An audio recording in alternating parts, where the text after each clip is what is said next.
त्या एका भेटीसाठी आमचं लग्न हे ठरवून झालेलं आहे. मी मूळचा सांगलीचा तर बायको साताऱ्याची. दोघांचा जन्म मुंबईतला आणि लहानाचे मोठे मुंबईतच झालो. दोघांच्याही घरात लग्नाबाबत जुनी विचारसरणी होती. मी आणि जयश्री आधुनिक विचारांचे होतो, पण घरच्यांपुढं आमचं जास्त चालत नव्हतं. मी जयश्रीला बघायला गेलो होतो तेव्हा मला तिच्याशी एकांतात बोलायचं होतं.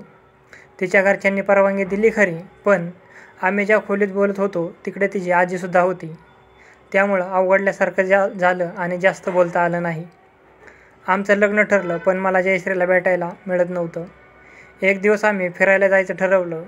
तिच्या घरच्यांनी जाण्यासाठी परवानगी दिली, पण सोबत तिच्या छोट्या बाचीलाही पाठवलं. त्या दिवशी आम्ही दोघं एकत्र फिरत होतो आणि होणाऱ्या बायकोपेक्षा त्या बाचीचेच जास्त लाड पुरवत होतो. आमचा साखरपुडा झाला, तरीही मी जयश्रीला एकांतात भेटलो नव्हतो. साखरपुडा आणि लग्न यात 4-5 महिन्याचं अंतर होतं.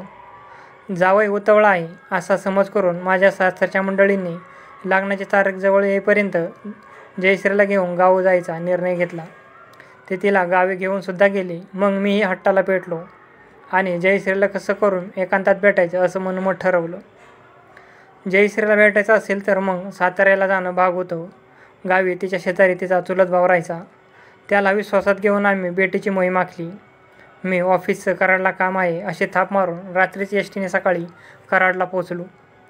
जयश्री तिच्या चुलत भावाला घेऊन कराडच्या तहसीलदार कार्यालयात काम आहे असं निमित्त काढून तिकडे आली.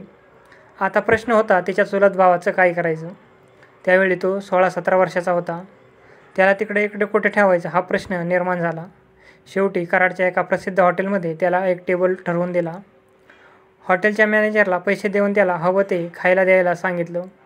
आम्ही दोघेही कराडला एका बागेत मनसोक्त फिरलो. नंतर 3-4 तासांनी हॉटेलवर परत आलो. इतका वेळ भाऊजी आणि ताईचा पत्ता नाही. भाऊजी ताईला घेऊन पळून तर गेले नाहीत ना. आता घरच्यांना काय सांगायचं या विचारानं जयश्रीचा चुलत भाऊ टेन्शनमध्ये आला होता. आम्हाला परत आलेलं बघून त्याचा जीव भांड्यात पडला. आता आमच्या लग्नाला 23 वर्ष झाली. अजूनही कधी तो प्रसंग आठवला तर आम्हा दोघांना हसायला येतं. एका छोट्या भेटीसाठी आम्ही किती आटापिटा केला होता. आजही साताऱ्याला गावी गेल्यावर जयश्रीच्या त्या चुलत भावाला आम्ही विचारलं, येतास का जेवायला त्या हॉटेलमध्ये, तर तो असून दोन्ही हात जोडून आम्हाला नमस्कार करतो.